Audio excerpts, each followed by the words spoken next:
සාටකයා ඝාතකයා කියන සටන් පාඨයේ මුලින්ම එසවුනේ 2009 දී ලසන්ත වික්‍රමතුංග ඝාතනයෙන් පස්සේ.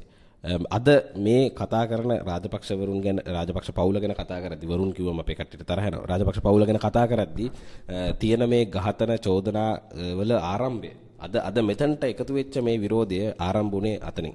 ඉතින් 2018 දී විතර මේ ගැන විමර්ශන කරද්දී එළි වුණ කාරණයක් තමයි 2009 මේ අපරාධයෙන් පස්සේ ලසන්ත වික්‍රමතුංග ඝාතනයෙන් පස්සේ ඉහළ පොලිස් නිලධාරීන් මේකට බලපෑම් කරපු හැටි. මේක ඉහළින් කරපු වැඩක්. මේකට ගෝඨාභය සම්බන්ධයි. වෙන කවුරුත් කරන්නේ නැහැ. එයාට තමයි ලසන්ත එක්ක ප්‍රශ්න තිබුණේ. එදා DIG කෙනෙක් කියනවා. DIG ප්‍රසන්න නානායක්කාර එහෙම කියනවා මේ විමර්ශන ගැන. එතකොට මේ විමර්ශනයේ කතාව ඔබට ඇහිලා ඇති මේකේ සමහර කොටස් මේකේ සමහර තැන් අපි මේ විමර්ශනයේ කතාවේ නොකී සහ හොයාගන්න බොහෝ අය ඔබ සමහරට දන්නව ඇති නමුත් ඔබ දන්න කොටස් විතරක් වෙන්නේ මේ සම්පූර්ණ කතාව මේකෙදි කියනවා මේකේ විවිධාකාර චරිත ඉන්නවා නවදුරන මෝටර් සයිකල් කරුවන් ත්‍රී වීල් කරුවන් විමර්ශන කරන්න උත්සාහ කරමු නිලධාරීන් ඒවට බලපෑම් කරපු අය ඉඳන් ආසිරි වනිගරත්න සෙන්චුයි බෑග් එක පවා මේ කතාවේ කොටසක් බවට පත් වෙනවා. තව ලසන්ත වික්‍රමතුංගට අමතරව මරණ 3ක් මේ කතන්දරේ සිද්ධ වෙලා තියෙනවා. බොහෝ අය නොදන්න නම් මේකේ චරිත ගොඩක් සහ දීර්ඝ කතාවක් ලසන්ත වික්‍රමතුංග ඝාතනය ගැන කියනවා. අපි ඉල්ලනවා මේක අහන්න මේක දැනගන්න මේක සමාජයට එකතු කරන්න ඔබ තව දන්න කෙනෙක්ට කියන්න. මේ තමයි ලසන්ත වික්‍රමතුංග ඝාතනයේ කතාව. ලසන්ත වික්‍රමතුංග ඝාතනයේ 2009 ජනවාරි මාස 8 වෙනිදා ලසන්ත වික්‍රමතුංග කියන්නේ සන්ඩේ ලීඩ පත්තරයේ හිටපු ප්‍රධාන කර්තෘවරයා. සන්ඩේ ලීඩ කියන්නේ ඒ කාලේ ටිකක් වෙනසක් කරන්න හදුවා කියන පත්තරයක්. දැනට මාධ්‍යශේෂයේ ඉන්න ප්‍රධාන පිළ බොහෝ දෙනෙක් ලසන්ත වික්‍රමතුංග බිහි කරපු කට්ටිය සන්ඩේ ලීඩ පත්තරයෙන් බිහි වෙච්ච කට්ටිය. 2009 ජනවාරි 8 වෙනකොට ලසන්ත වික්‍රමතුංගගේ වයස අවුරුදු 51ක්. ලසන්ත වික්‍රමතුංග 2009 දී මෙරුවට මේ කතාව පටන් ගන්න ඇත්තටම 2007 දී. ඒ වෙනකොට ජනාධිපතිවරයා විදිහට හිටියේ මහින්ද රාජපක්ෂ, ආරක්ෂක ලේකම් විදිහට හිටියේ ගෝඨාභය රාජපක්ෂ.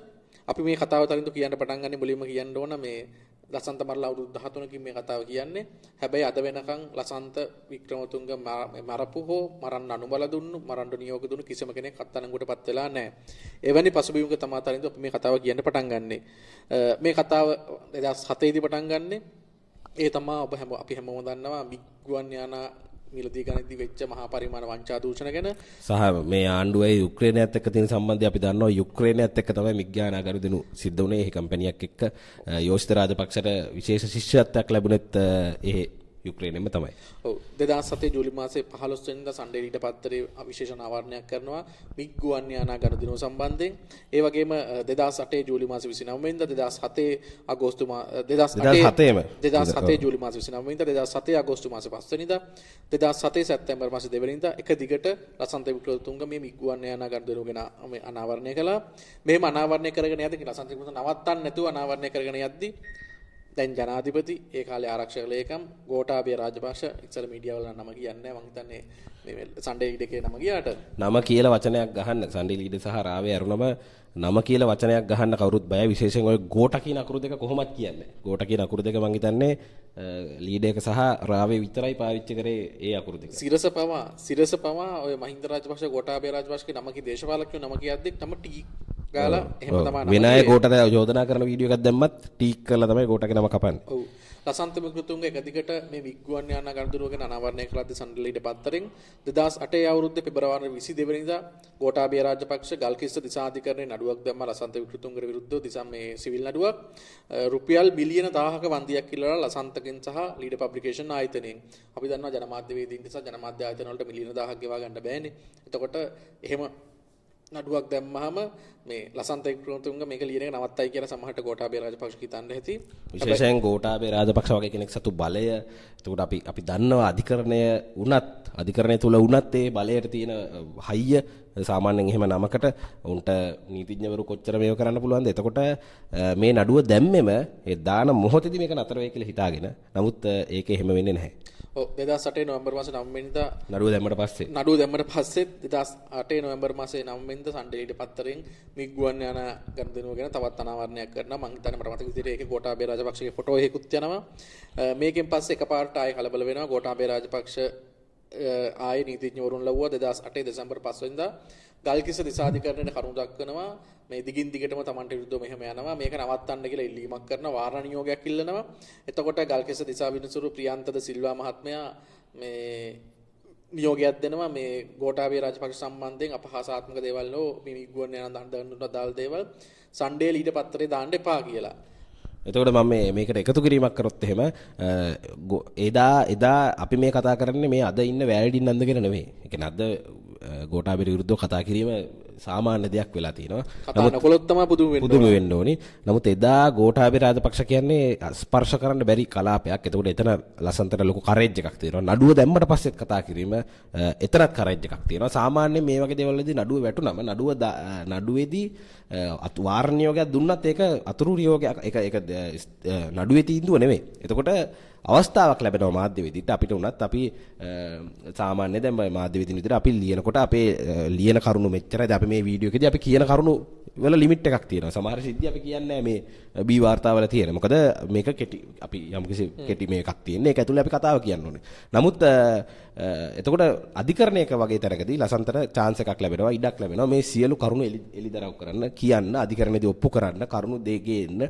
එතකොට නඩුවේදී ෆයිට් කරන්න තීරණය කිරීම සහ මේ කරුණු එන එක ලසන්තට ඒ කියන්නේ හිතපු විදියට ලසන්තගේ කට වහන්න ගන්න උත්සාහය මේ අධිකරණය තුල ගත්ත උත්සාහය එහෙම උනේ නැහැ. මේ උත්සාහය අධිකරණයෙන් එළියට ගියේ එක අපට අනුමාන කරන්න පුළුවන් තත්ත්වයට ආවා. විශේෂයෙන් 2009 ජනවාරි 6 වෙනිදා විශේෂයෙන් මේකේ අතුරු කාරණාවක් තමයි ලසන්ත ඒ වෙද්දි තමන්ගේ මිතුරන් එක්ක මුණ ගැහුණම මේ නඩුව ගැන ඇහුවොත් එහෙම ලසන්ත කිව්වලු එහෙම කතා කරද්දී ඒක මාතෘකාව ඇදුනම ලසන්ත කිව්වලු ගොඩක් අය එක්ක ගෝඨාභයගේ රෙදි ගලවනවා ඊළඟ නඩුවාරයේදී කියලා.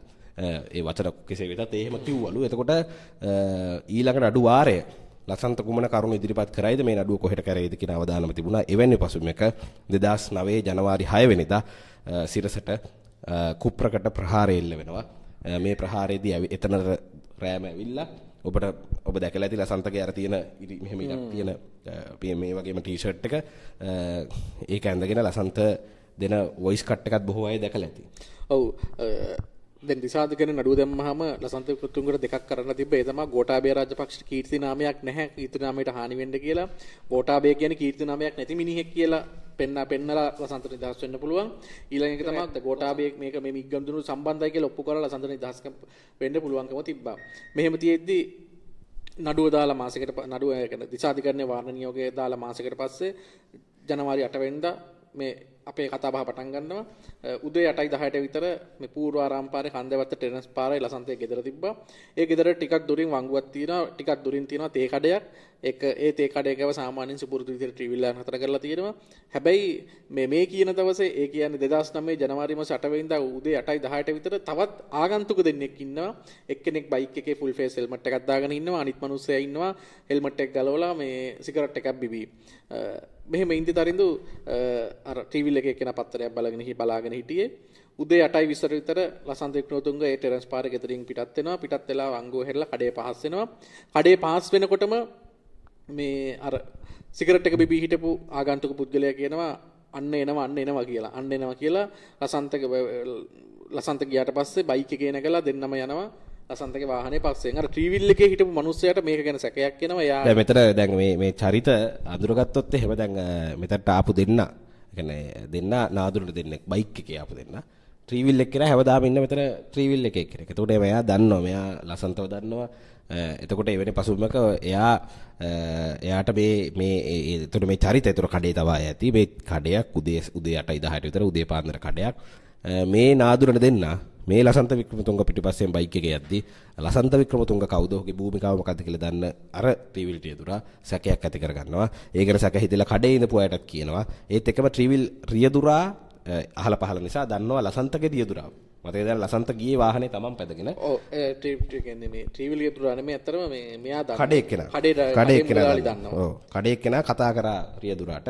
නමුත් දැන් මේ මෙතන කඩේ ඇතුලේ කඩේ ළඟ සංවාදයක් හැදෙනවා. දැන් මෙතන ඉඳලා ගියා දෙන්නෙක් ලසන්ත පස්සේ. ඒතර මෙතන හැදෙන සංවාදය ඇතුලේ රියදුරා කෝල් කරනවා. රියදුරාට කෝල් කරනවා කඩේ කෙනා. ඒත් එක්කම කඩේ කෙනා රියදුරා ආන්සර් කරන්නේ නැහැ. ෆෝන් එක ලසන්තගේ වාහනේ ඕෆ් කරලා ලසන්ත වාහනේ අරන් යන රියදුරා නැහැ.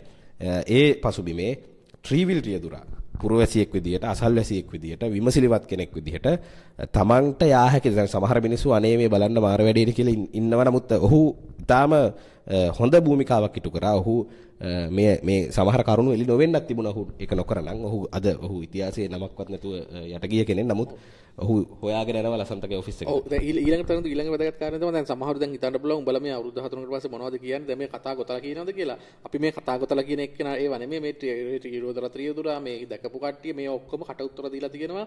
මේ වගේ සාක්ෂි අනාවරණය වෙච්ච කාරණා තමයි අපි දැන් මේ කැමරාවක් ඉස්සරහ කතා කරන්නේ. මේකේ සමහර බොහෝ මූවමන්ට්ස් දුරකථන විශ්ලේෂණ වාර්තා වලින් තහවුරු වෙච්ච ඒවා. ඔව් ලසන්ත වික්‍රමතුංගගේ ඔෆිස් එකට යනවා. ඔෆිස් එකට ගිහිල්ලා ඒකේ කළමනාකරුන්ට කියනවා ඒ වෙනකොට ලසන්ත ඇවිල්ලා තිබ්බනේ ඔෆිස් එකට. ඊට පස්සේ කළමනාකරු කෝල් එකක් අරන් දෙනවා වාහනේ ඩ්‍රයිවර් සිද්ධිය කියනවා. ඊට පස්සේ ලසන්ත අහනවා හරි එහෙනම් අවධානයෙන් ඉන්න බයික් එකේ අංකේ බලා ගන්න කියලා. එහෙම කියලා ලසන්ත වික්‍රමතුංග අර අතනින් පිට වෙලා යන්න ගිහින් තිබ්බේ බත්තර මුල්ල එයා ගෙදරට ගිහිල්ලා ඒ ගෙදර වැඩ කරන සේවකයෙක්ට අසනීප වෙලා තිබ්බා. ඊට පස්සේ එයාගේ බිරිඳත් එක්ක දන්න කියන ડોක්ටර් කෙනෙක්ට හම්බෙන්න යනවා බේත් ගන්න. බේත් අරගෙන එද්දි ආය පාරක් බයික් ෆලෝ කරනවා. දැන් ලසන්ත අවධානයෙන් ඉන්නේ මොකද කලින් ගෙදරින් යද්දි බයික් එක ෆලෝ කළා තිබ්බනේ. සහ මේ අවධානය සහ මේකේ අනිත් පැත්තත් අපි කතා කරන්න ඕනේ ටිකක්. ඒ කියන්නේ ලසන්ත 2009ට කලින් ඇත්තටම මාධ්‍ය වේදිකේට ඝාතන අපරාධ සිද්ධ වෙලා තිබුණත් රටේ ප්‍රගීත අතුරුදහන් වෙන ඊට පස්සේ ඒතර ලසන්තට එහෙම තමන් ඝාතනය නොකරાવી කියන හැඟීමක් ලසන්තගේ හිතේ තිබුණා. විශේෂයෙන් ඔහු මහින්දලා එක්ක හරිම හිතවත් විතර කතා බහ කරනවා. ඔබ අහලා ඇති ඔඩියෝ එකකුත් තියෙනවා කෝල් එක. ඉතින් ඒ හිතවත්කමත් එක්ක ලසන්ත එදා විශ්වාස කරා මේක අද අපිත් හිතේ යම් විදිහකට තියෙන විශ්වාසයක්. මේ කොච්චර කරත් මේ මරණ එකක් නැහැ. එහෙම වෙන එකක් නැහැ. මේක ගැන තව එකක් තියෙනවා මේ සහෝදරයා ටෙලිනාට්‍ය දර්ශනයක් තියෙනවා. ආරම්භක දර්ශනය හදලා තියෙන මේක ඇසුරෙන් නාමල් ජයසිංහ ලියපු මේ ටෙලිනාට්‍ය লীලා තියෙන්නේ. ඔහු ඒක දීලා තියෙන ලසන්ත ඝාතන ඇසුරෙන්. අපි මේකේ තව ඉස්සරහට යද්දිනවා මේ කාර් එකේ යද්දී ඔහු කෝල් එක කතා කරමින් යනවා තව කෙනෙක් එක්ක. දැන් මේ ලයිනර් ප්‍රනාන්දු මහතා ජේෂ්ඨ පරිපාලන නිලධාරියා තමයි මේ චරිතය රඟපාන්නේ. හිටපු අමාත්‍යාංශ ලේකම් හිටපු තානාපති. ඔහු කියනවා මේ මරන්නේ නෑ මුන් කරන්නේ මේ මිනිසුන්ව තමන්ගේ ඉදිරිවාදීන්ව ඉවර කරන්න ඒගොල්ලෝ වෙන ක්‍රම තියෙනවා. මේ මිනිසුන් ඉවර කරන්න ලොකු පඩියකට ආණ්ඩුවේ ලේක් හවුස් එකේ රස්සාවක් දෙයි. එහෙම මිසක් මේ බල දේශපාලන ඇතුළේ මේගොල්ලෝ මරන්නේ නැහැ කියන හැඟීම ලයනර් ප්‍රනාන්දුගේ චරිතය කියනවා. ඉතින් ලසන්තත් එදා එහෙම හිතූ බව කියන්නේ මේක කියන්න ඕනේ අද අපි අතර ඉන්න මාධ්‍යවේදීන් අතරේ විශ්වාසයක් තියෙනවා කොච්චර කරත් ඝාතනයක් වෙන එකක් නැහැ කියලා. නමුත් එදාත් ලසන්ත හිතුවට වඩා මේ ඝාතකයෝ බිහිසුණුයි. අදත් ඉන්නේ ඒ ඝාතකයෝම තමයි. ඒකට සම්බන්ධයි සමහර විට ජනාධිපතිලා වගේ වෙලා ඉන්නත් පුළුවන් අද වෙනකොට. හරි කොහොම හරි දැන් අර බත්තර මුල්ලේ ගෙදරට යද්දි බයික් එක ෆලෝ කළා කිව්වා. ලසන්ත ඉක්මනින් ගිහිල්ලා ගේ ඇතුළට ගේට්ටු ඇරලා දානවා වාහනේ. ඊට පස්සේ බයික් එක මේක පහු කරන් යනවා. මේකෙන් පස්සේ මේ ලසන්තට දේශපාලඥ කීප දෙනෙක් වෙසරෙන්සරේ කතා කරලා තිබ්බේ. හැමෝටම ලසන්ත මේ සිද්ධිය කියලා තිබ්බා. ඔවුන් උපදෙස් දීලා තිබ්බා ආරක්ෂිත ස්ථානයකට යන්න කියලා. කොහොම හරි ලසන්ත වික්‍රතුංග ටිකක් වෙලා ඒ ගෙදර ඉන්නවා. ඉඳලා සන්ඩේ ලීඩ ආයතනයට යන්න පිටත් වෙනවා. පිටත් වෙන අතරතුර ජපාන් මිත්‍රත්ව පාලම තියෙනවා. ඒ පාලම ගාව මේ ජපාන් මිත්‍රත්ව පාර ගාව ඉන්නවා නීතිඥ කෙනෙක්. ඒ නීතිඥ වෙරයව හම්බෙනවා. හම්බෙලා ආයෙ යද්දි ටික දුරක් යද්දි ඔන්න ලසන්තර තේරෙනවා එයා ෆලෝ කරනවා කියලා. ඒ වෙලාවේ මලික් සමරවික්‍රම මහකාරි වැඩකට කෝල් කරලා තියෙනවා 10:21කට. ඔව් 10:21කට කලින් මුලින් කතා කරනවා. මුලින් කතා කරාට පස්සේ ලසන්ත කියනවා මෙහෙම එකක් වුණා කියලා. ඊට පස්සේ එයා උපදෙස් දෙනවා ආරක්ෂිත ස්ථානයකට යන්න කියලා. ආයේ 10:21කට මලික් සමරවික්‍රම කතා කරනවා. කතා කරලා ෆෝන් එකේ යත් එක්කම කතා කරගෙන යනවා. මොකද දැන් මලික් සමරවික්‍රමත් දන්නවා මෙයාගේ පස්සෙන් එලවනවා කියලා. මම හිතනවා එයාත් වටේ ඉන්න කට්ටියටත් කියලා තිබ්බා. ඊට පස්සේ අත්තිඩිය මලගල කනිෂ්ඨ විද්‍යාලය ළඟ කහිරක් තියෙනවා. ඒ කහිර ගාව ලසන්තගේ වාවකනේ කාර් එකට ඉස්සරහින් බස් එකක් ගියා. බස් එක නවත්තනවා. බස් එක නැවැත්තුම අපි දන්නවා සමහරලාට ඔය වගේ ලාට බ්ලොක් වෙනවනේ පාර. ලසන්තර සිද්ධ වෙනවා වාහනේ නවත්තන්න. ලසන්තගේ ජීවිතයේ තීරණාත්මක අවස්ථාව තමයි ඒක. එක පාටම බයික් දෙයක් එනවා. මේක නිකන් නාට්‍යක දර්ශනයක් වගේ. දැන් දැකපුවට ඒ සාක්ෂි දීලා තියෙනවා. එක පාට බයික් දෙයක් එනවා. බයික් දෙයක් ඇවිදින් ගහනවා මේ ලසන්තගේ වාහනේ ඉස්සරහා. තවත් බයික් දෙයක් ඇවිදලා වාහනේ දෙපැත්තෙන් ගහනවා. ඊට පස්සේ වාහනේ දොර අරිනවා සිද්ධියක් වෙනවා. ලසන්තට අයිනවා වගේ වටේ කට්ටිය දකින්නේ. වටේ කට්ටිය කියලා තියෙනවා මේ එකපාරට බයික් වලින් ආපු කට්ටිය කූරු වලින් යන්න කියලා ලසන්තට. එහෙම තමයි කියලා තියෙන්නේ. කියලා යන්න යනවා. ඊට පස්සේ අර ඇපල තොටුව කියන වෙන පොලිසිය OIC කෙනෙක් මට මතක නෑ පොලිසිය මොකද්ද කියලා. එයා එතනින් යද්දි එයා මේ සිද්ධිය දැකලා මේක අයිති ගල්කිස්ස මේ පොලිස් බල ප්‍රදේශයේ හින්දා ගල්කිස්ස පොලිසිය වයිසිට කතා කරලා කියනවා ඔයාගේ ඒරියා එකේ දැන් මෙහෙම සිද්ධියක් වුණා මෙහෙම විදිහින් බලන්න කියලා. ඒතකොට දැන් මේක ගැන මේක කියන්න ඕනේ කියන්නේ දැන් වාහනේ යද්දී වාහනේ දැන් වාහනේ අතරලා දාලා තියෙන තෙල් නැති නිසා නමුත් වාහනේ යන වෙලාවල කිසි වෙලාවක හිතින් අතාරින්න බැරි එකක් තමයි මේ ලසන්තගේ එක හැම වෙලාවෙම මමත් කල්පනා කරලා තියෙනවා වාහනයක යද්දී මම හිතන අපිට එකපාර ඔය පොඩ්ඩක් පොඩි සැකයක් වගේ පොඩි බයක් උද්දනවන මතකද හමුදායේ වාහන දෙකක් හමුදාවේ මේ ජීප් දෙකක් අපේ පිටිපස්සෙන් සහ පිටිපස්සේ එකයි ඉස්සරහ එකයි අපි ඔක්කොම වාහනේ යද්දී ආවා. ඉතින් හැම වෙලාවෙම සහ සමහර වෙලාවල සමහරලාට එකම වාහනේ අපේ පිටිපස්සෙන් එනව නේද කියලා හැඟෙනවා. හැම වෙලාවෙම මෙන්න මේ ලසන්තගේ ඝාතනයේ සිදුවීම ක්ෂණිකව මේ වගේ බයික් හතරක් ඉස්සරහින් සහ දෙපැත්තෙන් කොටු කරගත්තට පස්සේ මොනවාද කරන්නේ? ක්ෂණිකව මොකද්ද කරන්නේ? අපි ඇක්ෂන් දන්නේ නැහැ. අපි චිත්‍රපටි වල වගේ ගහ ගන්න බෑ. අපි දන්නේ වෙන දෙයක්. අපි දන්නේ ලියන්න කතා කරන්න. ඉතින් කොහොමද එවැනි අවස්ථාවක මුහුණ දෙන්නේ? වයස අවුරුදු 52 එකක් වූ ලසන්ත වික්‍රමතුංග කොහොමද මුහුණ දෙන්නේ? අපි කිසිම බලයක් නැතිව අපි මහා බලයක් එක්ක අපි වැඩ කරන්නේ මේ මාධ්‍යවල. නමුත් අපි කිසිම බලයක් නැති මොහොතක් බවට එවැනි මොහොතක්පත් වෙනවා. ඒ මොහොත කොයි වෙලේ නැවත වෙයිද දන්නේ නැහැ. නමුත් ඒ ගැන ඒ මොහොත කිසි වෙලාවක මට අමතක කරන්න බෑ 10යි 21කට. විශේෂයෙන් මාධ්‍යවේදීන් ලසන්තගේ අතින් එදා උන වැරද්දක් තමයි උදේ 8:21ට 8:20ට විතර මුලින්ම සැකේ ඇති වෙච්ච එක 10:21 වෙද්දිත් ඔහු මේක කරුණු දැනගෙන හිටියත් 10:00 විතර වෙද්දි ඔහු අව탁සේරු කරා ඔහු අව탁සේරු කරා නැත්නම් මනුෂ්‍යත්වයේ පැත්තෙන් අදි탁සේරු කරා තමන්ව ඝාතනය කරපු අය ඝාතනය සැලසුම් කරපු අය. ඒ නිසා මේ මිනිස්සු විදිහට මේක නොවේයි කියලා හිතුවා. ඉතින් ඒ තක්සේරුව එක්කම ඉතින් මාධ්‍ය විදිහට අපිත් මේවැනි සුළු සැකයක් වුණත් අනවශ්‍ය වැරදියට තක්සේරු කරන්න හොඳ නැති බව මේ මොහොත කල්පනා කරද්දී හැම වෙලාවෙම මට හිතෙනවා. මම හිතන මීට පස්සේ එන්නේ ලසන්තව එතකොට ලසන්ත බරපතල තුවාල ලබලා හිටියේ. එතකොටම මේ වෙලාවේ මේනවා කෝල් එකක් එනවා ලසන්තගේ ෆෝන් එකට මොබයිල් එකට මම මිනිස්සු එකතු වෙනවා. අද වගේ මං හිතන්නේ තෙල් ප්‍රශ්න තිබ්බේ නැහැනේ වාහනයක් ඇවිදින් නතර කළා යන වාහනයකින් ලසන්ත දෙන්නෙක් එකතු වෙලා වාහනයට දාගෙන යනවා. වාහනයට දාගෙන හොස්පිටල් එකට අරන් යද්දී ලසන්තගේ ෆෝන් එකට කෝල් එකක් එනවා. එන්නේ අර මලික් සමරවික්‍රමගේ මොකද එයාත් එක්ක කෝල් එකකින් ඉඳි මෙසේජ් යුනේ. අර මිනිස්සු ඒක ආන්සර් කරාම මෙයා කියනවා මේ ලසන්ත වික්‍රමතුංග කියන එක්කෙනා තමයි මෙහෙම වෙලා තියෙන්නේ. ඔයාලා ඉක්මනින් කල්බෝවිල හොස්පිටල් එකට ගෙනියන්න කියලා. ඊට පස්සේ මලික් සමරවික්‍රම අනිත් අයටත් මේ සිද්ධිය කියනවා. කොහොම හරි ඒකේ ප්‍රතිඵලයක් විදිහට මහාචාර්ය මොහන්ද සිල්ල වගේ විශේෂඥ වෛද්‍යවරු කල්බෝවිල රෝහලට යනවා. ඔවුන් ඔපරේෂන් එකක් පවා ලසන්තට කරනවා. හැබැයි ලසන්තව බේරගන්න බැරි වෙනවා. කොහොමද මම හිතන්නේ මේකේ අපි කලින් කිව්වා වගේ ලසන්ත ඝාතනය කරපු අය මේකේ කරපු අය මෙහෙවපු අය ගැන විශාල කරුණු එළිදරව් වෙලත් නැහැ. ඒක ප්ලෑන් කරපු විදිය ගැන ඒක කොහොමද කළේ ඒක මේ අනදුන්නේ කොහොමද මේ කාරණාවල බොහෝ දේවල් එළිදරව් වෙලා නැහැ. ඊට අදාළ අයව හරියට ප්‍රශ්න කෙරෙලා නැහැ. මේ කතාවේ තියෙන්නේ ඇත්තටම මේ පරීක්ෂණය යට ගහපු කතාව. මිසක් මේ පරීක්ෂණයෙන් එළි වුණ මේක තාජුඩින් වගේම තමයි. පරීක්ෂණ යට ගහන්න ගිය ක්‍රියාවලිය තමයි විමර්ශනවලදී අදටත් එළි කරගන්න පුළුවන් වෙලා තියෙන්නේ. ඒකේ මේ විමර්ශන නොමග යවන්න ආරම්භය වෙන්නේ ලසන්තට තුවාල කරේ මරණීය තුවාල කරේ කෙලෙසද යන ප්‍රශ්නේදී තමයි විමර්ශන වෙනතක ගෙනියෑම ආරම්භ කරන්න පටන් ගත්තේ. ඔව් සමහරට ලසන්ත මරණ විදිහ ගැන අපි අර නාට්‍යයක් විදිහට කතා කරද්දී හිතන්න පුළුවන් මාර භයානක සිද්ධියක් කියලා. හැබැයි ඊට වැඩිය භයානක සිද්ධිය ඊට පස්සේ වෙනවා. ඒ තමයි 2009 ජනවාරි මාස 12 වෙනිදා වාර්තාවක් දෙනවා ලසන්ත ඔපරේෂන් කරපු මහාචාර්ය මොහන් සිල්වා.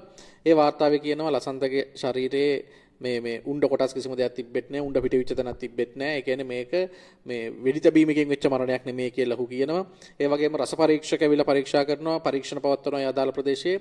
ඔවුනුත් කියනවා මේක වෙඩි තැබීමකින් වෙච්ච මරණයක් වෙන්න බෑ කියලා. මේ සිදුවීම වෙඩි තැබීමක් නෙමෙයි කියලා. ඒකම මේක සිද්ධියෙන් දැකපු අය කියන මොකක් හරි එකකින් ලසන්ට අයින්නවා වගේ දැක්කා කියලා. අද වෙද්දී ඒ ගැන ගොඩාක් කරුණු එළිදරව් වෙලා තියෙනවා. එහෙම තියෙද්දි පශ්චාත් මරණ පරීක්ෂණය පවත්වපු අධිකරණ වෛද්‍ය නිලධාරීවරයා දෙනවා වෙඩි තැබීමකින් වෙච්ච මරණයක් කියලා ලසන්තගේ. ඒක ඔබට මතක් වෙනවද අපි තාජ්ජුන් ගැන කිව්ව කතාව. එතකොට හිටපු අර අධිකරණ වෛද්‍ය විශේෂඥවරයා මේ පශ්චාත් මරණ පරීක්ෂණ වාර්තාවදී සහ මේ අර ඇටකටු හංගපු විදිය. හැබැයි මේ ඒ වෛද්‍යවරයා නෙමෙයි මේ වෙන එක්කෙනෙක්. කොහොම හරි මෙහෙම වෙනවා. මේක උනාට පස්සේ මේක විමර්ශන පටන් ගන්න අපි කලිනුත් කිව්වා මේ ගල්කිස්ස පොලිසිය. ගල්කිස්ස පොලිසියට එන්න ප්‍රධානම ගැටලුව තමයි දැන් මේක වෙඩි තැබීමක්ද නැද්ද කියන එක කොහොමද වෙඩි තැබීමක් කියලා තමයි පරීක්ෂණ යන්නේ. ඒ වෙනකොට අපි කියමු මේ නිලධාරීන් ටික ඔක්කොම නිලධාරීන්ගේ නම් ටික කියමු. මොකද මේ මිනිස්සු ගණන් ඉන්න ඕන. එතකොට පොලිස්පති විදිහට කටයුතු කළේ ජයන්ත වික්‍රමරත්න. ගල්කිස්ස පොලිසිය අයිති දිස්ත්‍රික්කයේ බාරව කටයුතු කරේ නියෝජ්‍ය පොලිස්පති ප්‍රසන්න නායක්කාර. ගල්කිස්ස ජ්‍යෙෂ්ඨ පොලිස් අධිකාරී විදිහට කටයුතු කරේ හේමන්ත අධිකාරී.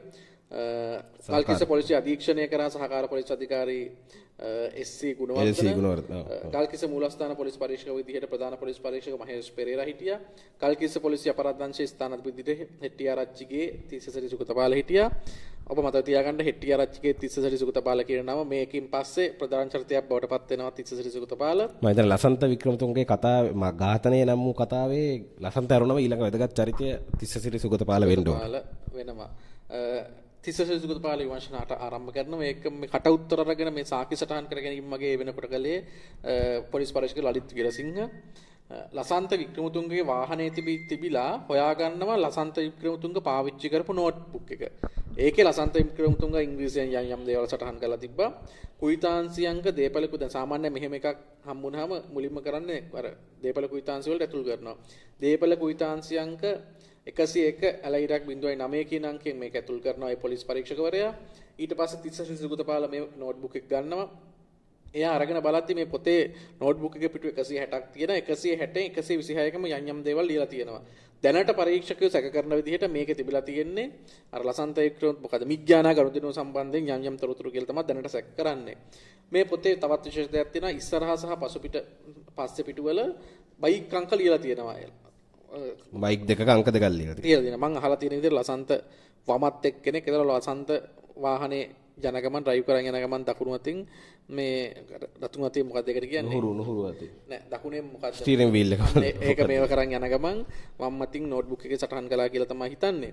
කොහොම හරි දැන් මේක දැක්කට පස්සේ දැන් මේ බයික් අංක සහ මේ විස්තරය සම්බන්ධයෙන් පොලිස් ගල්කිස්ස පොලිසිය බලාපරාධ පොතේ සටහනක් දානවා මේ කියන තිස්සසරි සුගතපාල මේ සටහනක් දාලා නඩු භාණ්ඩයක් විදිහට නඩු භාණ්ඩ කුවිතාංශ අංක 154 ලයිරක් 0.9 යටතේ මේ ඒ පොතට තුල් කරනවා. ඉන්පස්සේ මේ අංක දෙක ගැන හොයන්න ගන්නවා මොටර් රථ ප්‍රවාහන දෙපාර්තමේන්තුවේ විස්තර ගන්නවා. මේක ආරංචි වෙන එක බයික් එකක අංකයක් බොරලැස්ගම අනිත් එක ජායල මුලින්ම තීරණය කරනවා බොරලැස්ගම එක හොයාගෙන යන්න. බොරලැස්ගම එක හොයාගෙන මගක් දුර යද්දී තමයි ඊළඟ කතාව පටන් ගන්නෙ. මම හිතන්නේ ලසන්තව ඝාතනය කිරීමේ අවස්ථාව නම් වූ නාට්‍ය රූපී සිදුවීමට අමතරව ඊළඟ නාට්‍ය රූපී සිදුවීම වෙන්නේ ඒ කෝල් එක. කෝල් එක දෙන්නේ ගල්කිස්ස ජ්‍යෙෂ්ඨ පොලිස් අධිකාරී හේමන්ත අධිකාරී. හේමන්ත අධිකාරී කෝල් කරලා කියලා තියෙනවා එයාගේ ඔෆිස් එකට එන්න කියලා. හේමන්ත අධිකාරී කතා කරලා ජ්‍යෙෂ්ඨ පොලිස් අධිකාරීවරයා කියනවා ඕක නවත්තපන්. වහම ඔෆිස් එකට ඇවිල්ලා මාව හම්බ වෙයන් කියලා. එතකොට තිස්සසරි සුගතපාල යනවා. ගියාට පස්සේ ඔහු කියනවා මේ වචන මම නැවත කියන්නම් මේක මේ අධිකරණයට ඉදිරිපත් වෙච්ච වචන. ඇයි හුත්ත මට විස්තර කිව්වේ නැත්තේ කියලා හේමන්ත අධිකාරී අහනවා. එතන එන්න කියන්නේ ජ්‍යෙෂ්ඨ නියෝජ්‍ය පොලිස්පති ප්‍රසන්න නානායක්කාර එක්ක තමයි මේ කතාව. එතනට යනවා නේද? ප්‍රසන්න නායක්කාර හම්බෙන්න මේ දෙන්න යනවා එතනට. ඊට පස්සේ මෙන්න මේ නිලධාරියෙක් රටේ වෙච්ච ඝාතනයක් ගැන විමර්ශනයක් කරනවා. මෙන්න මේ ඉහළ පොලිස් නිලධාරීන් දෙන්නට මෙන්න මේ නිලධාරියා අපරාධ ගැන විමර්ශනය කරන එක ලොකු ප්‍රශ්නයක් බවට පත් වෙලා තියෙනවා. ඊට පස්සේ ඒකම ලසන්තගේ නෝට්බුක් එක අරන් බලනවා. නෝට්බුක් එකේ තියෙන ඒවා ගැන මේ ඒ DIG පොලිස්පතිට කතා කරලා කියනවා. පොලිස්පතිගේ මොනවාගේ උපදෙසක් හම්බුණාද දන්නේ නැහැ. ඊට පස්සේ තරිදු ඒ නෝට්බුක් එක ඒගොල්ලොන්ට ගන්න ඕනේ නෑ. විශේෂයෙන් මේ ගැන සටහන් දැන් යතුරුපැදි අංක මේවා දාගෙන සටහන් තියලානේ වැඩ කරන්නේ මෙයා. එතකොට තිස්සසරි සුගතපාල මේ සටහන් බලලා මේවා ලියලා හොයන්න ගිහින් මැරුම් කන්නද යන්නේ කියලා මැරුම් කන්නද හදන්නේ කියලා නියෝජ්‍ය පොලිස්පතිවරයා කියනවා. එතකොට හේමන්ත අධිකාරියත් එතන ඉන්නවා. එතකොට මේ සැකකරු දිහාට අද්දික් කරලා මේ මිනිහා පිස්සෙක්නේ. මේක ලියන්න කලින් ඔයාටවත් මේකට කිව්වේ නැද්ද කියලා. මේ විපර්ශනයේ තමන්ගේ විමර්ශන කරන එක ගැන මේ ප්‍රශ්නේ කිව්වේ නැද්ද කියලා විමසනවා. ඒතකොට හේමන්ත අධිකාරිය කියනවා මේ යකා මටවත් කිව්වේ නැහැ කියලා කියනවා. මේ විමර්ශන කරන එක මේ ඇවිල්ලා අපරාධ අංශක ස්ථානාධිපති කෙනෙක් විමර්ශන කරන එක ගැන තමයි මේ කතා කරන්නේ. ඒතකොට තමයි අර කිව්වා වගේ ජයන්ත වික්‍රමරත්න පොලිස්පතිවරයාට ෆෝන් එකෙන් කතා කරලා දෙන්නේ. ඊට පස්සේ ශ්‍රේෂ්ඨ සටහන් පොතේ මොනවද තිබුණේ? සමහරවිට විඥාන ගනුදෙනුව ගැන වෙන්න පුළුවන්. මොනවද තිබුණේ කියලා මොන හරි ඉංග්‍රීසියෙන් ලියලා තිබුණු දේවල් ගැන අපි ඉස්සෙල්ලා මේකට වීඩියෝ එකට කලින් කතා වුණා. දැන් ලසන්ත එහෙමනම් ඉංග්‍රීසි වලින් ලියන්නේ ඔහු ඉංග්‍රීසි මාධ්‍යවේදියෙක් වෙන නිසා. ඒතකොට තිස්සසරි සුගතපාල ඉංග්‍රීසියෙන් යමක් ඔහු අඳුරගෙන තිබුණේ නැහැ මොනවාද ලසන්තගේ නෝට්බුක් එකේ ඔහු ලියලා තිබුණේ කියලා.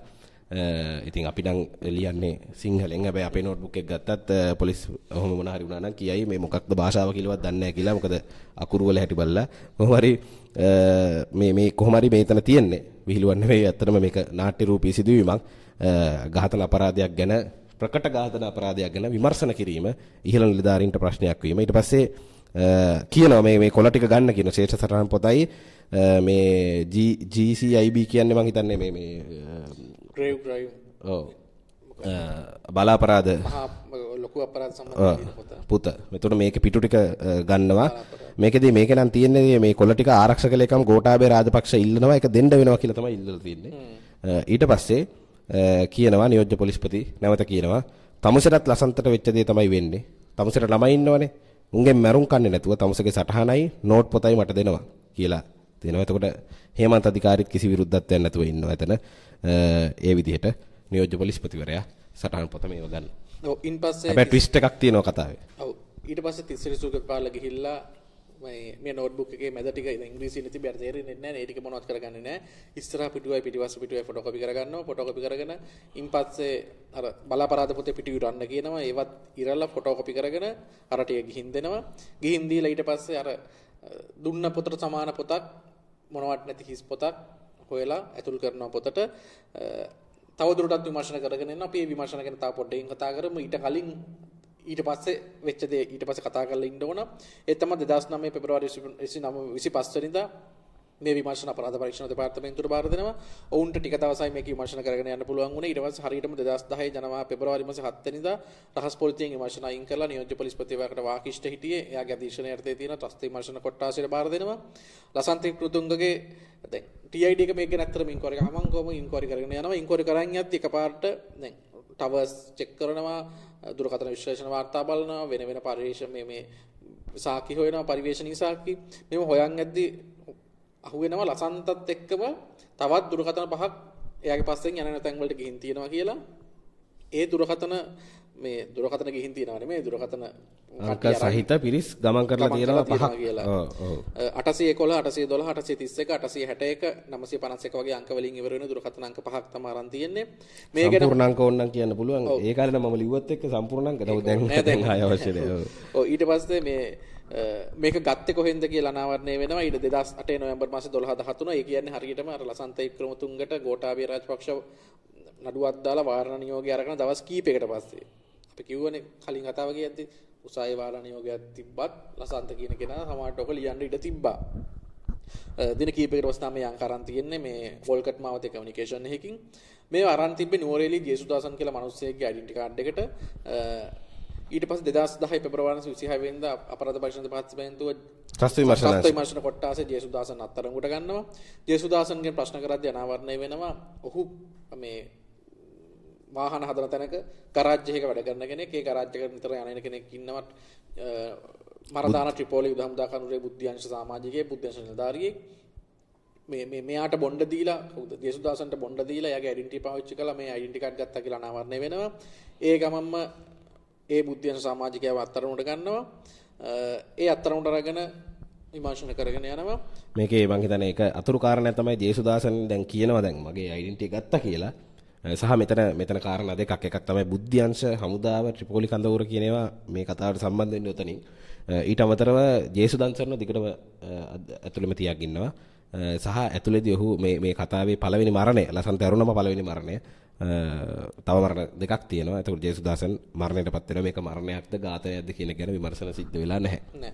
ඊට පස්සේ 2010 ජනාධිපතිවරණ තියෙනවා. ඕක මේකෙන් පස්සේ 2010 පෙබරවාරි මාස 26 වෙනිදා ලසන්ත ඝාතනයට කියලා කොහුවල යුද හමුදා කඳවුරේ 11 දෙනෙක් අත්අඩංගුවට ගන්නවා. ඒ කියන්නේ දැන් 2010 ජනාධිපතිවරණ කියන්නේ සරත් ෆොන්සේකා ඡන්ද ඉල්ලුවා. අනිත් පැත්තේ මහින්ද රාජපක්ෂ සරත් ෆොන්සේකා යුද හමුදාවෙන් ඉඳන් ඊට ඉල්ලුවා. සරත් ෆොන්සේකාට හමුදාවේ බොහෝ පිටත් සහයෝගය දැක්වුවා. මේක ගැන දැඩි වෛරයකින් රාජපක්ෂලා පසු වුණා. ඒකින්ද තමයි මේ අත්අඩංගුවට ගත්ත කට්ටිය මේ 11 දෙනාම මේ සරත් ෆොන්සේකාගේ ආරක්ෂණ රාජකාරී කරපු කට්ටිය. ඒ කියන්නේ නිල ඇඳුම් නැතුව සරත් ෆොන්සේකාගේ ආරක්ෂාව සම්බන්ධයෙන් හොයලා බලපු කට්ටිය.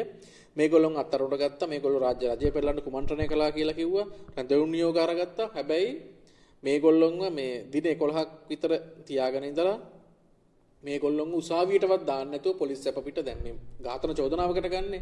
ඝාතන චෝදනාවකට උසාවියට දාන්න නැතුව මුදා හරින්න බෑනේ.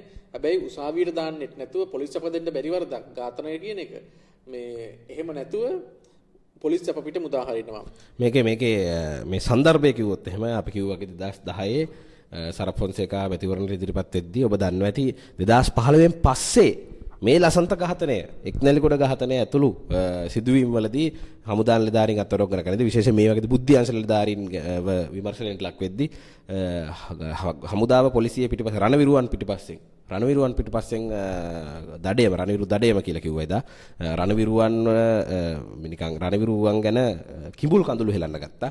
නමුත් ඇත්තටම මේ රණවිරුවන් දඩයම කියන එක ඒගොල්ලොන්ට ඕකේ වෙන්නේ ඒගොල්ලොන්ට ප්‍රශ්නයක් වෙන වෙලාව විතරයි. මොකද 2010 සරත් ෆොන්සේකා ඉදිරිපත් වීම එක ඔබ දන්නේ නැති සරත් ෆොන්සේකාවම කියන්නේ මේ යුද්ධය ඉවර කිරීම වීරකමක් නම් ඒකේ මෙහෙවපු සෙන්පතියා සරත් ෆොන්සේකාවම ඒගොල්ලෝ හිරේ දැම්මා. ඒක ගැන අපි හැමෝම දන්නවා. ඊට අමතරව මේ සරත් ෆොන්සේකාගේ මේ ඔබ දන්නවා ඇති මේ ලසන්ත ඝාතනයෙන් පස්සේ තනින් තන මිනිස්සු කතා කරද්දී තනින් තන අදහස් තිබුණා සරත් ෆොන්සේකාට සම්බන්ධයි මේක කරාද කියන එක. ඒතකොට ඒකත් පාවිච්චි කරමින් මේ විමර්ශනවලදී සරත් ෆොන්සේකාට හිතවත් නිලධාරීන්ව කොටු කරලා මේක සරත් ෆොන්සේකාගේ වැඩක් විදිහට ඉස්මතු වෙන විදිහේ ක්‍රියාවලියක් තමයි මෙන්න මේ අපි දැන් ටිකට කලින් කියපු අත්අඩංගුවට ගැනීම වලදී පේන්න තිබුණේ. ඔව් කොහොම හරි මේක එහෙම නැවතුණා අවුරුදු ගාණක් එහෙම අවුරුදු 5ක් සත්‍යයක් නැතුව තිබ්බා. ඉන්පස්සේ ආණ්ඩු මාරු වුණා 2015 ජනවාරි මාසේ 8 වෙනිදා. ඒ කියන්නේ හරියටම ලසන්ත මල්ලා අවුරුදු ගානකට පස්සේ ආගෙන ලසන්තගේ මරණයට පිරෙන දවසකම ජනවාරි 8 වෙනිදා ජනාධිපතිතුමනි තියලා ආණ්ඩු මාරු වෙනවා. 2015 පෙබරවාරි මාසේ 25 වෙනිදා මේ විමර්ශන නැවතත් අපරාධ පරීක්ෂණ දෙපාර්තමේන්තුවට දෙනවා. එතකොට අපරාධ පරීක්ෂණ දෙපාර්තමේන්තුවේ අධ්‍යක්ෂ භාරව නියෝජ්‍ය පොලිස්පති විදිහට හිටියේ ජ්‍යෙෂ්ඨ නියෝජ්‍ය පොලිස්පති රවිසේන විරත්න. ඒකේ අධ්‍යක්ෂ වෙලා හිටියේ සුදත් නාගහමුල ජ්‍යෙෂ්ඨ පොලිස් අධිකාරීවරයා, සහකාර පොලිස් අධිකාරී ශානිය අබේසේකර හිටිය. එතකොට ඊට පස්සේ ශාන්‍ය බේසේකර එකේ අධ්‍යක්ෂ වෙනවා CID එකේ. සහකාර පොලිස් අධිකාරී BS තිසේර තමයි මේ විමර්ශන ඍජුවම අධීක්ෂණය කරපු සහකාර පොලිස් අධිකාරීවරයා වුණේ. සමූහ මංකොල්ල විමර්ශන කොට මේ අංශයේ අධ්‍යක්ෂ මේ ස්ථානාධිපති නිශාන්ත සිල්වා, ඒක මෙන්ඩිස්, ප්‍රේමතිලක මේ වගේ නිලධාරීන් එකතු වෙලා මේ විමර්ශනය කරගෙන යනවා. විමර්ශනය කරගෙන යද්දි තමයි තාම බරපතල දේවල් මේ අනාවරණය වෙන්නේ. මේ විමර්ශනයෙන් පටන් ගත්තාම මේගොල්ලන්ට ආපු ප්‍රධානම ගැටලුව තමයි දැන් සාක්ෂි තියෙනවා මේක ඇන්න කියලා. හැබැයි පශ්චාත්මක පරීක්ෂණ වාර්තාවේ තියෙනවා මේ වෙඩි තැබීමක් කියලා. මේක හරියටම තහවුරු කරගන්න අවශ්‍ය වුණා. ඊට පස්සේ ලසන්තගේ මිනිය ගොඩ අරගෙන ඒක ගැන පරීක්ෂණ කරා. කොළඹ විශේෂඥ අධිකරණ වෛද්‍ය මේ අජිත් එන්නකෝන් ඇතුළු පිරිසක් කියන වෛද්‍ය මණ්ඩලයකින් මේක කළා. ඒ වෛද්‍ය මණ්ඩලයේම නිර්දේශ මේ කියලා තිබ්බේ මේක වෙඩි තැබීමක් නෙමෙයි කියලා. ඒ කියන්නේ හිසට එල්ල කරපු ඇනපු එකකින් ඇනලා තමයි මරලා තියෙන්නේ කියලා තමයි ඒකේ තිබ්බේ. එතකොට මේ ලසන්ත විමර්ශන කන්ෆියුස් කරන්න අපි කිව්වා මුලින්ම ඝාතනයෙන් පස්සේ මුල්ම එක තමයි මේ මරණය වෙච්ච විදිය ගැන කරුණු එහෙ මෙහෙ කිරීම කියලා. ඒත් 2016 දී මේක කැම්පේන් කරා රාජපක්ෂවරු කැම්පේන් කරා විශේෂයෙන් 2016 කියන ගෝඨාභය රාජපක්ෂ මැතිවරණයට එනවා කියන එක මුලින්ම ඉඟි කරන්න ගත්ත අවස්ථාවේ ඊළඟ ජනාධිපති අපේක්ෂකයා වෙනවා කියලා. ඒතකොට ඒ වෙලාවේ කියන්න ගත්ත මේ ගෝඨාභය එන නිසා මිනි ගොඩ ගන්නවා කියලා. නමුත් ඇත්තම කතාව තමයි අර මුලින්ම ඒගොල්ලෝ කන්ෆියුස් කරපු එක විමර්ශකයෝ. ඒක ගැන අවසාන නිගමනයක් ගන්න තමයි මිනිය ගොඩ ගන්න සිද්ධ වුනේ. රහස් පොලිසිය ඊට පස්සේ විමර්ශන පටන් අරන් කරගෙන යද්දී 2015 ඔක්තෝබර් මාස 12 වෙනිදා 2015 නොවැම්බර් මාස 4 වෙනිදා කියන දවස් දෙකේම අර කලින් අපි කියපු තිස්සරසි සුගතපාල කියන මේ අපරාධාංශ ස්ථානාධිපතිවරයා ගෙනලා කට උත්තර ගන්නවා. ඊට පස්සේ තවස් පොලිස් නිලධාරීන් කීප දෙනෙක් ගෙනලා කට උත්තර ගන්නවා. අර තියෙන වාර්තාවල කට උත්තර සම්පින්නර තියෙනවා. අපි කියන්න හිටියත් දැන් වෙලාව අඩු හින්දා කියන්නේ නැහැ. තිස්සසි සුගතපාලගේ අර කියන පොලිස් නිලධාරීන්ගේ සාක්ෂි අතර පරස්පරතාවයක් වෙනවා කට උත්තරවල. මොකද මේ පොලිස් නිලධාරීන් කියන සුගතපාල මෙහෙම කළා. මේ එක අර ලසන්තගේ නෝට්බුක් එක වගේ නෝට්බුක් එකක් හොයාගෙන ප්‍රෙස් ගානේ ගියා, හැමතැනම ගියා, ෆොටෝකොපි ගැහුවා. මේවා මේ අනිත් පොලිස් නිලධාරීන් සාක්ෂි දීලා කියනවා. හැබැයි මුල් අවස්ථාවේ අර කියපු දවස් දෙකේදී කට උත්තර ගද්දී සුගතපාල මේවා කිව්වේ නැහැ. මේ දෙකේ පරස්පරතාව සහ ඊට පස්සේ මේ අර දුරකථන විශ්ලේෂණ වාර්තා බලද්දි පොඩි මෙයා කියන ඒවා පරස්පරතා තියෙනවා. ඒ අනුව මෙයාව මේ ආය පාරක් ගෙන්නනවා මේ 2018 පෙබරවාරි 31 වෙනිදා. ඔව් 2018 ජනවාරි මාස 31 සුගතපාලම ආය CID එකට ගෙන්නනවා. CID එකට ගෙන්නලා දුරකථන විශ්ලේෂණ වාර්තාත් අසුරෙන් ප්‍රශ්න කරමින් ඉන්නවා. ඊට පස්සේ එයාට කෑමට යන්න දෙනවා CID එකේ කැන්ටින් එකට. කැන්ටින් එකට ගියාම මෙයා පැනලා යනවා. පැනලා ගියාට පස්සේ එදා රෑ අපරාධ මේ දැන් මේ ඇයි එකපාරට පැනලා යන්නේ? මේක ගැන බරපතල සැකයක් එනවා. CID එකේ කළුතර පොලිසියේ සහාය ඇතිව කළුතර කටුකුරුන්දට ගිහිල්ලා මෙයාගේ ගෙදරදී මෙයාව අත්අඩංගුවට ගන්නවා. අත්අඩංගුවට අරගෙන BS සිසේරා උසාවියට කියනවා මෙයා සම්බන්ධයෙන් පරීක්ෂණ කරන්න ඕන කියලා. පැය 48ක් රඳව ගන්න අවසර ඉල්ලනවා. එහෙම පරීක්ෂණ කරලා පහවදා ගිහිල්ලා අර අපි කලින් කියවනේ ෆොටෝකොපි ගැහුවා කියලා. මේ ෆොටෝකොපි ටික මෙයා ගෙදර යට හංගලා තිබිලා තියෙනවා. ඒ ටික හොයා ගන්නවා. ඒ හංගලා තියෙන එක තමයි මම කිව්වේ ආසිරි විරගත් ගේ සුදු පාට බෑග් එක දාලා තමයි මේ ටික තියෙනවා කියලා කිව්වේ ටික. ඊට පස්සේ තමයි ඇත්තටම දැන් මේ අපි කලින් කිව්වනේ මේ සුගතපාලි විමර්ශනය කරලා තව ටිකක් විමර්ශනය කරන් ගිය එක පස්සේ කියන්නම් කියලා. ඊටාම භයානක කොටස ඉන්නේ මේ දැන් ඒ තමයි කලින් කිව්වනේ මේ ලසන්තගේ බයික් ගැන හොයාගෙන යද්දි තමයි ඒක නතර කරේ කියලා. ඊට පස්සේ ජනවාරි මාසේ 25 වෙනිදා පොලිස්පතිවරයා කතා කරලා කියනවා පොලිස්පති කතා කරලා කියනවා මේ ලසන්තගේ බයික් දෙක තියෙනවා ඔය අත්තිඩිය මේ ජනවාරි මාසයේ මේ ඇවිල්ලා මේ පරීක්ෂණ යන මේ 2018 නෙවෙයි 2009 ජනවාරි මාසේ 2009 ජනවාරි මාසේ 25 වෙනිදා පොලිස්පති කතා කරලා කියනවා මේ ඔය ඇලේ මේ ලසන්තගේ බයික් දෙක ලසන්ත මරන්න ආපු කට්ටියගේ බයික් දෙක තියෙනවා ඒක හොයන්න කිමිදුම්කාරයෝ හොයාගන්න කියලා. ඊට පස්සේ ජනවාරි 26 වෙනිදා කිමිදුම්කාරයෝ හොයනවා. හැබැයි මුකුත් හොයාගන්න බැරි වෙනවා. 27 වෙනිදා ආයෙ හොයන්න පටන් ගන්නවා. ටික වෙලාවකින් ඒ අතරතුර තව එකක් කියන්නම්. ඒ අතරතුර මේ උසාවියට කඩු වට්ටා කරලා තියෙනවා මේ පොලිස් නිලධාරිගේ කට උත්තරයක්. මේකේ තියෙනවා මෙහෙම ඒ පොලිස් නිලධාරියාගේ නමත් එක්කම අපි කියමු කමක් නැහැනේ. ඔව්. ප්‍රේමසිරි හේනක රාල්ලාගේ ප්‍රේමසිරි සමරවර්ධන කියන පොලිස් කොස්තාපල් මෙයා සාක්ෂි දීලා කියලා තියෙනවා මේ බයික් එක හොයද්දී මේ ජනාධිපති ආරක්ෂකයෙකුට අනුයුක්තව සේවය කරන නිලධාරීන් දෙන්නෙක් සරම් ෂර්ට් ඇඳගෙන ඇවිදින්න ලසන්ත ඝාතනයකට ආපු යතුරු පැදි ගොඩ ගන්න හොයනවා කියලා වටේ ප්‍රචාරය කරමින් හිටියා කියලා. ඊට පස්සේ ඔව් 27 වෙනිදා හොයද්දි කෝල් එකක් එනවා සුගතපාලට කෝල් එකක් ආපුවාම ආවට පස්සේ යා කියනවා අන්න අතන ඉති පොඩ්ඩක් බලන්න කියලා අට්ටික ගහලඟ හරියටම බයික් දෙක හම්බෙනවා. ඒක තමයි කතාව. ඒ අංක මොනවද කියලා හොයනවා. ඒ අංකවල එන්ජින් අංක චැසි අංක පරීක්ෂා කරනවා. එතකොට අනාවරණය වෙනවා මේක වවුනියාවේ කියලා. ඊට පස්සේ වවුනියාවට ගිහිල්ලා මේකේ අයිතිකාරයව අරන් එනවා. ඔහු කියනවා මීට අවුරුද්දකට කලින් මේක මේ රත්තරන් බඩු හදන එක්කෙනෙකුට වික්කා කියලා වවුනියාවෙම. ඊට පස්සේ ඊළඟට යනවා මේ රත්තරන් බඩු හදපු කෙනා හොයන්න. රත්තරන් බඩු හදපු කෙනා හොයන්න ගියාම මේ අනාවරණය වෙනවා. ඒගොල්ලෝ අතුරුදාන් වෙලා කියලා. එතනින් කොහොම හරි විමර්ශන ඇයි අතුරුදාන් වුණේ කොහොමද අතුරුදාන් වුණේ කියන්නේ නැතුව ඒක නතර කරනවා. දැන් 2015න් පස්සේ විමර්ශන ආරම්භ කරාම ආයෙ පාරක් අර දෙවෙනි මිලදී ගත්තු කෙනා බයික් එක හොයාගෙන යනවා. එයාගේ නම දෙවෙනි හිමිකරු නම විෂ්ණු කුමාර් පූත්තෝට්ටම් වල පදිංචි වෙලා හිටියේ. එයා ඇත්තටම LTT එකට සම්බන්ධ කෙනෙක් නෙමෙයි. කතාව නතර වෙන තැන. වවුනියාවේ බයික් එක අයිති වවුනියාවට කියලා කිව්වනේ. එතකොට එයා අතුරුදාන් කියලා කිව්වනේ. අන්න එතකොට කියන්න ගත්ත 2010 මේක මේ ලසන්ත මැරුවේ LTT එකෙන් කියලා. මොකද වවුනියාවේ යතුරුපැදියක් නේ. එතන මේ යතුරුපැදි දෙක ඉතා පැහැදිලිව උතුරේ ඒවා බවට පත්. ඉතුරු ඒවා බලද්දි. එතකොට වවුනියාවේ මේ පූත්තෝට්ටම් වල මෙහෙ. එතකොට ඊට පස්සේ මේවා මේ දෙමළායගේ නම් වලින්. එතකොට ඒකත් එක්ක LTT කතාවක්. එතකොට මේක පැති දෙකක් තියෙන එක ෆොන්සේකා පැත්තට ගිය එක අනිත් එක LTT පැත්තට ගිය එක. ඔව්. එතනින් මොනවා කරනවා 2015 ආයෙ හොයාගෙන යද්දි අර කිව්වා අයිතිකාරය හොයාගෙන යද්දි ඔහු කියනවා මේක අර පූත්තෝට්ටම් වල කෙනාට දුන්නා කියලා. එයාව හොයාගෙන යද්දි අනාවරණය වෙනවා. මේ දෙන්න ඔය බයික් එකෙන් අනිත් බයික් එක නෙමෙයි මේක බයික් එකක් ගැන විතරයි කියන්නේ. ඒ දෙන්න ඔය බයික් එකෙන් යද්දී ඔය බයික් එකේ එකපාරට ජිප් එක කොළපාර ජිප් එකක් ආවා. කොළපාර ජිප් එක නවත්තලා මේ බයික් එකයි මේක හිටපු දෙන්නමයි දාගෙන යනවා කියලා. දාගෙන ගිහිල්ලා ඊට පස්සේ මේ 2009 ජනවාරි මාසේ 18 වෙනිදා තමයි මේක දාගෙන යන්නේ. ඒ කියන ලසන්ත මැරිලා දවස් 10කට පස්සේ තමයි බයික් එක අරන් ඇවිල්ලා තියෙන්නේ. බයික් අරන් යන්නේ. ජනවාරි 19 වෙනිදා මේ දෙන්නගේ සිරුරු හම්බ වෙනවා අනුරාධපුරයේ තිබිලා. ඒ කියන්නේ බයික් දෙක ගන්න මේගොල්ලෝ ඊට පස්සේ තමයි ජනවාරි 20 ගණන් වල මේ ඇලේ මේක හොයන්න ගත්තේ. ඊටත් එහා ගිහිල්ලා දැන් මේ ඇලේ දැන් 25 ජනවාරි 25 වෙනිදා දැන් CID එක මේක ගැන ප්‍රශ්න කරනවා. මේ පොලිස්පතිගෙන් නිලධාරීන්ගෙන් ප්‍රශ්න කරනවා. පොලිස්පති කියනවා ඔව් මට මේ පෙස්සමක් ආව ඇලේ මෙතන තිබ්බා කියලා. මට පෙස්සම ආවේ මෙන්න මේ පෙස්සම ආපු දවස තමයි මේ ජනවාරි 26 වෙනිදා කියලා පෙස්සම දෙනවා. හැබැයි හොයන්න පටන් ගන්න හොයන්න කියලා පොලිස් නිලධාරීන්ට උපදෙස් දෙන්නේ 25 වෙනිදා. පෙස්සමක් එන්න කලින් ඇලේ මේක තියනවා කියලා පොලිස් පොදිට දිව්‍යඥානෙ තියනවාද මේ ඇලේ බයික් දෙක තියනවා කියලා. සහ මේක පූර්වාපර සංදි ගැලපුවොත් එහෙම තිස්සර සුගතපාල නිලධාරියා මුලින්ම මේ ගැන පොතේ තිබුණු බයික් අංක දෙකක් ගැන හොයන්න ගන්නවා. ඒතර බයික් දෙකක් ගැන කතාවක් වෙනවා. ඊට පස්සේ මේක නතර කරන්න කියලා නෝට්බුක්ස් ගන්නවා. ගත්තට පස්සේ මේ බයික් දෙකක් ඇලෙන් හම්බුණා කියලා ගොඩ ගන්නවා. ඒ බයික් දෙක අර දැන් තිස්සර සුගතපාලගේ තිබුණ ඒවා හොරන එහෙම ලියපදින ඒවා අරව උතුර ලියපන්ති වෙච්ච. බලද්දී ඒ බයික් අරගෙන තියෙන්නේ ලසන්ත ඝාතනයෙන් පස්සේ. ඒතකොට මේ සහ ඒ බයික් වල හිමිකාරයන්ව ඝාතනය කරලා තියෙනවා. ඒතකොට ලසන්ත ඝාතන නොමගැවීමේ උත්සාහයක් ඉතාල සහ මේක ඉතාම පුදුම සහගත නාට්‍යයක් මෙතන පේන්න තියෙනවා. ඒ කියන්නේ ලසන්ත වික්‍රමතුංගගේ නියම අපරාධකාරයෝ වහන්න උතුරේ ඉන්න අහිංසක දෙමළ මිනිස්සු දෙන්නෙක්ව මරලා අනුරාධපුරෙන් ගෙනත් දාලා ඒගොල්ලෝ එයාගේ බයික් එක තමයි ගෙනත් දෙන්නේ.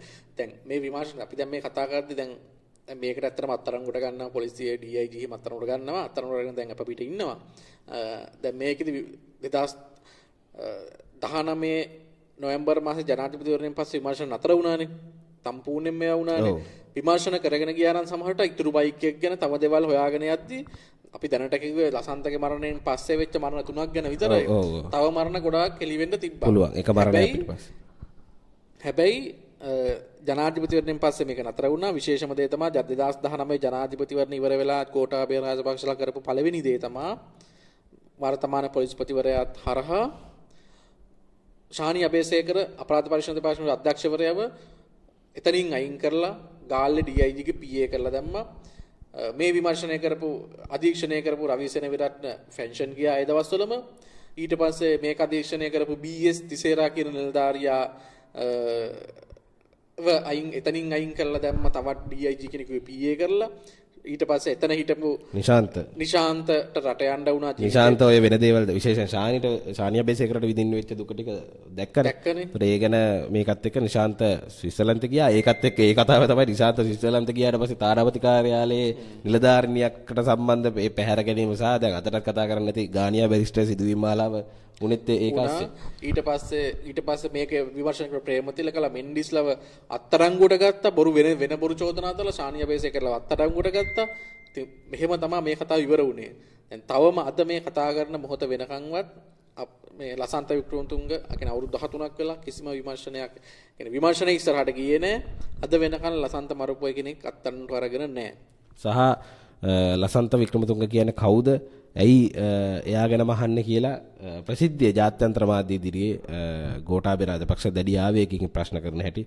ඒ වගේම මේ කතාවේ තව අතුරු කාරණා ගොඩක් තියෙනවා. නමුත් ප්‍රධානම දේ තමයි කතාව අවසන් කරොත් එහෙම දීර්ඝ නිසා ප්‍රධානම දේ තමයි මේ ලසන්ත එදා හිතුවේ නෑ තමන්ව ඝාතනය කරයි කියලා. නමුත් ඒ හිතුවට වඩා මේ මිනිස්සු ඝාතකයෝ බිහිසි වුණා. ඉතින් එහාට ලසන්තට වඩා තව අයවත් ඝාතනය කරවි මේක යටගැසීමේ කතාවක් ගියා. එතකොට අදටත් එදා මේ විමර්ශන කරනවා කියලා මේ යුක්තිය ඉටු කරනවා කියලා ලසන්තගේ හිත මිතුරන් වෙච්ච රනිල් වික්‍රමසිංහ අද ගෝඨාභය රාජපක්ෂ එක කැබිනට් එකේ එකට ඉඳගෙන ඉන්නවා. ලසන්තගේ දුව අදටත් යුක්තිය හොයනවා. ලසන්තගේ දුව අවුරුදු 13ක් වෙලත් තවම ලසන්ත උනේ යුක්තිය හොයන. අපි පහුගිය දවස්වල දැක්කා එයා මේ ජාත්‍යන්තර සංවිධාන වල පැමිණිලි කරලා වෙනම ස්වාධීන විමර්ශන යනවා. නෙදර්ලන්තයේ People's Tribunal එකට ගිහින්. ඒ කියන්නේ ට්‍රයිබුනල් එකක් කියන්නේ දඩුවම් ලබා දෙන අධිකරණයක් නෙවෙයි. නමුත් ඒක විනිශ්චය සභාවක් නඩුව විභාග කරලා නිගමනයක් දෙනවා මෙහෙමයි වුනේ කියලා. එතකොට මේ කරුණු ඉදිරිපත් කරමින්නේ මම හිතන්නේ මීට දවස් සති දෙකකට විතර කලින් හරියටම රනිල් වික්‍රමසිංහ දිවුරුන් දෙද්දී එහෙ People's Tribunal එකේ දුව ෆයිට් කරනවා තමන්ගේ තාත්තගේ යුක්තිය ඉටු කරලා. ඉතින් ඇත්තටම ලසන්තගේ භාවිතාව තුළ තිබුණු එක දෙයක් තමයි ඔය රනිල් වික්‍රමසිංහලාට එක්ක තිබුණු මිත්‍රත්වය. ඒ අයට බලය ගැනීමට සමහර වෙලාවට ලසන්තගේ මාධ්‍ය භාවිතාව සපෝට් වෙන තරක් තිබුණා. ඉතින් ලසන්ත හිටියානම් අද කොහේ හරි ඉන්නවනම් සමහර විට සහ ලසන්තගේ පවුලේ අය ඉන්නවනම් මේ රනිල් වික්‍රමසිංහලා කියන්නේ කවුද කියන එකත් ඊටාම පැහැදිලිව පේන්න තියෙයි. ඒ වගේම අනෙක් ප්‍රධානම දේ තමයි ලසන්තව ජනවාරි 8 වෙනිදා මැරුවා. ඊට පහුවදා ලංකාවේ ජනමාධ්‍ය සිවිල් සමාජය ප්‍රජාතන්ත්‍රවාදී වෙනුවෙන් කතා කරන මිනිස්සුන්ට හයිය තිබුණා සාටකයා ඝාතකයා කියන එක. මොකද ලසන්ත කියන්නේ ඉහළම හිටපු කෙනෙක්. ඉහළම ප්‍රභූවරයෙක්. ආය රාජපක්ෂලා එක්ක කතා කරන කනබොන මිනිහෙක්. ඒතකොට එහෙම කෙනෙක්ව මේ ගැන වික්ටර් අයිවන් පවා එදා ලියපු ලියුමේ ඒ ෂොක් එක මොකද වික්ටර් වුණොත් ලසන්ත මහින්දලා එක්ක එහෙම ගනුදෙනු කරපු දෙන්නෙක්. මේ දෙන්න තමයි එදා විකල්ප ජනමාධ්‍ය කලාවේ ප්‍රධාන ආයතන දෙක හැන්ඩල් කරපු දෙන්න. වික්ටර් ඉවන් ලියපු ලිපියේ පැහැදිලිව ඒ ෂොක් එක පේන්න තිබුණා. මෙහෙම කරා කියන එක. එතකොට ඒ දෙන්න අතර තිබුණා මතභේද, දැඩි මතභේද තිබුණා. නමුත් ඒ ෂොක් එක පේන්න තිබුණා. නමුත් පහුවදා මේ අනෙක් මාධ්‍යවේදීන් සිවිල් සමාජයට හයිය තිබුණා. ඒ මහා බිහිසුණු අපරාධය කරාට පස්සෙත් බය නැතුව එදා සිරසට ගැහුවට පස්සේ ලසන්ත එතනට දුවගෙන ඇවිල්ලා වොයිස් කට් එක දෙන වොයිස් කට් එක දෙද්දි තාම පැහැදිලිව ඔහු කියනවා කියන්නේ ඔහු දැඩිව විරෝධය පළ කරනවා කරපු අය කවුද කියලා අඳුරගෙන. ලසන්ත ගහතරේ පස්සේ ඊටම පැහැදිලිව ඒ බැනර් එක උස්සන්න ඒ සටන් පාටේ කියන්න. ඒතර අද වෙනකම් මේ විමර්ශන කොහෙට ගියත් අද මේ මහා මුළු රටම ගෝඨාභය රාජපක්ෂ ගෝඨාභය මිනිමරුවා කියලා කියන තැනට අද මුළු රටම ඒක කියන ගෝල් ෆේස් එකේ කෑ ගහන එතනට මේකපත් වෙලා තියෙනවා. නමුත් ඒක එතනට අද මේ රට මෙතනට එන්න හයිය. අද නන්දේ වැල්ඩින් නන්දේ කියලා කියන තැනට හයිය මං හිතන ආරම්භුනේ දා ලසන්ත ඝාතනය මං හිතන්නේ ලසන්ත ඝාතනය කියන බරපතල විදිහට මේ පාලකයෝ කරගත්ත වැරද්දක් කියලා යතින් ගත්තම අපේ රටේ ප්‍රජාතන්ත්‍රවාදී හයිය ඒ ඝාතනයේ පස්සේ පේන්න තිබුණා. ඔව් ඒ වගේම තමයි අවසන් වශයෙන් දැන් බලයේ හීන වෙලා ඉන්න ගෝඨාභය රාජපක්ෂට දූරේ විදිහට ජනාධිපති විදිහට බලතල තියෙනවා පාවිච්චි කරලා නැති වුණාට හොඳට මතක තියාගන්න මේ උද්ඝෝෂණ අතර වෙලා බැරි වෙලා හරි ඔය බලය ආයෙ ලැබුණොත් එහෙම ගෝඨාභය රාජපක්ෂ පරණ ආරක්ෂක ලේකම් නොවේයි කියලා කිසිම කෙනෙකුට කියන්න බෑ. ඉතින් ඒ භයානකම අපි සිහි තබා ගමු සහ මාධ්‍යවේදීන්ට විතුරන්ට යෝජනා කරන්නේ අපි මනුෂ්‍යත්වයේ අතින් මේ අයව අදි탁සීරු නොකරමු.